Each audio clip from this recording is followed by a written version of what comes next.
mga farmer, at ang ating pong ano po ngayon ay ang pagpuproning po nitong ating kalabasahan dahil medyo gahol na po tayo at napakahaba na po nitong mga gapang nitong ating mga kalabasa. Ay dahil po naging busy po ako dun sa aking mga tanim na eggplant, bali naglinis po ako dun dahil dumadami na rin yung kanilang mga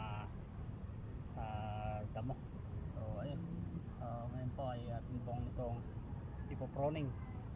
Ano po nga ba ang kagandahan at halaga ng pagpoproning? So ayun po, at atin pong i-discuss ngayon yung kahalagahan nitong pagpoproning ng kalabasa. Dahil po ang pagpoproning po ng kalabasa, mga kaparmer, ay para po nang sa ganon ay yung nutrients ay mapunta po dito sa kanyang mga branches o mga sanga.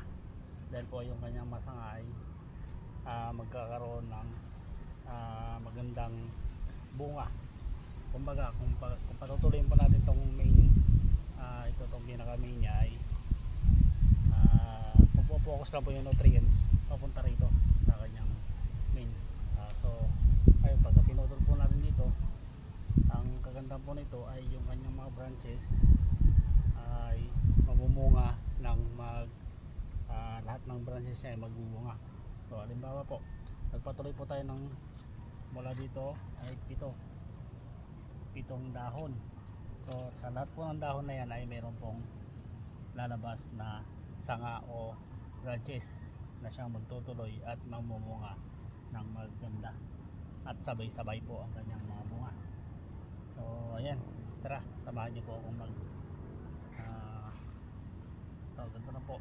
Ayan, tanggalin po natin tong kanyang mga talbos para po yan magtuloy po yung kanyang mga sanga. So tara, samahan niyo po ako.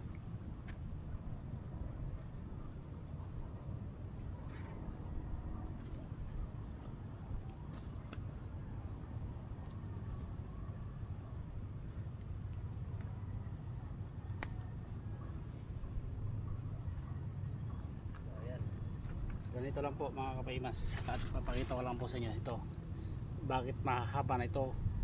Aking pinutol kasi po, na late na po ako nasa 10 ano na po yung ito, makikita nyo may mga butil na to, pero kung hindi po natin pinutol to, dito lang po magpo-focus yung nutrients na makukuha niya sa ating mga dito sa ating nilalagay dito sa ating kalabasa. So ayun, ipapakita ko po sa inyo ang kahalagahan po nitong pagpo-proning. So tara po, sabahan niyo po ulit ako mag-proning.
Ayun mga kaimas, mga farmer, ang dami.